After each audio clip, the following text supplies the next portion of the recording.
अहिल्यानगर शहरात अश्लील चाळे सुरू असलेल्या कॅफेवर छापा।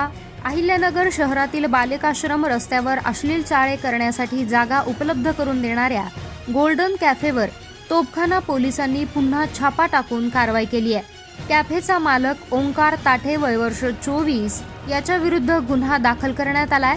दरम्यान याच गोल्डन कॅफेवर तोफखाना पोलिसांनी मागील महिन्यात 26 एप्रिल रोजी छापा टाकून कारवाई केली होती। तसेच यापूर्वी जुलै 2024 आणि नोव्हेंबर 2024 मध्ये देखील ही कारवाई करण्यात आली होती। तो पुन्हा कॉलेजच्या तरुणींना अश्लील चाळे करण्यासाठी जागा उपलब्ध करून देत असल्याचं समोर आलंय।